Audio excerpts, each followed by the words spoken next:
everyone, welcome back to my channel. I'm Tiffany Benson, one part of Team Benson, and today we are inside the kitchen, not in the garden. One, because it's 103 outside, so the garden is in its full covering.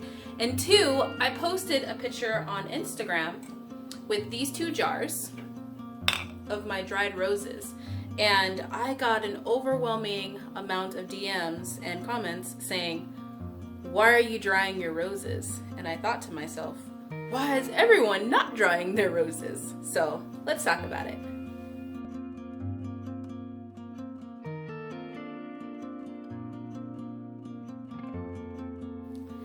Okay, so before I show you how I use roses, which I use roses in two different ways, I'm going to talk about the health benefits of roses.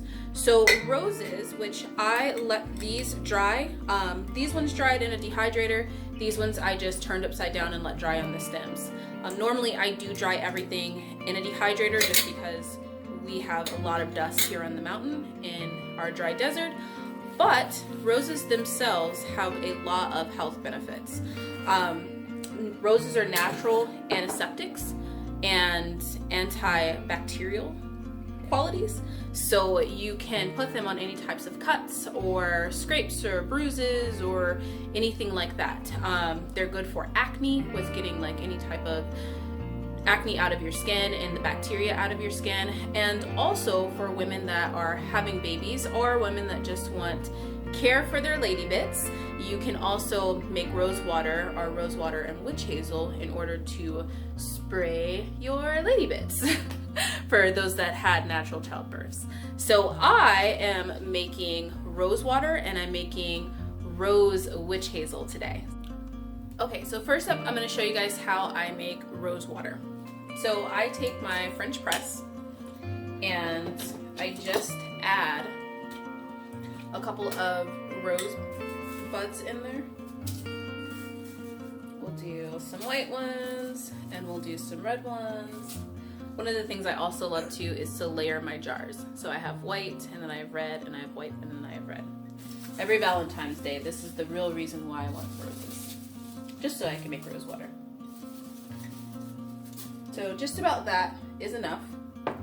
And then I'm going to take boiling hot water. So this was actually just boiling on the stove. I poured it in here to make it easier for the video, but you want boiling hot water and you're just going to pour it on there and you're gonna let it sit. So I'm gonna let this sit until the water starts to turn kind of like a brown, like a brownish red. So this has to sit for, I don't know, probably like an hour or two. And then once it's done, all I do is just press it down, which I'm not gonna do right now, but I'm just gonna press it down. And then that way it'll strain it of all of the rose petals. And then I just pour it into this little bottle that I got from the dollar store.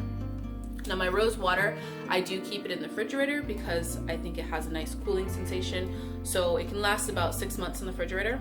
So if you cut yourself, if you scrape yourself or burn yourself, here in Arizona we get a lot of burns because of the summer.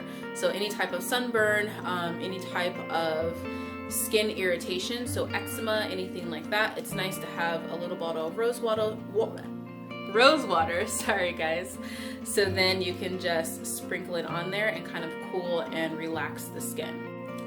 So the second way that I'm going to use it is a acne fighting rose witch hazel astringent. So this is one of the best astringents that you can ever possibly use. It will calm your skin down, which my skin has been crazy because I have to wear makeup every day for work, and just my brushes were dirty and just everything was just going bad on my skin.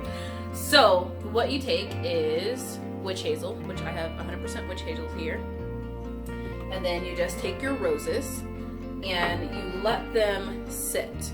So I put all of the roses in here. This bottle's been sitting because I wanted to show you guys the difference of the coloration and what I do and to get all the roses out.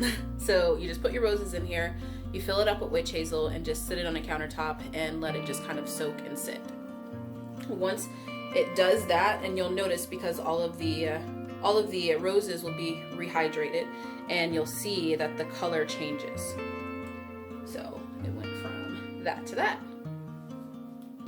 So all I'm gonna do is I have my trusty little mesh here, and I'm just going to pour this into a strainer and kind of get all of the roses out. So just shake it all out of there.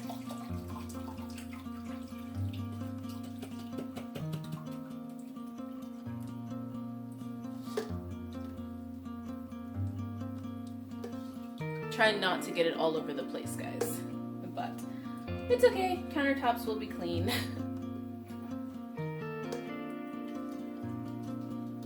So once I get all the roses out, now you can see it's a very dark brown. This is going to help any type of skin irritation when it comes to your face. It smells like a really great tea, but don't drink it because it's witch hazel and rose petals. So I just pour it back in there,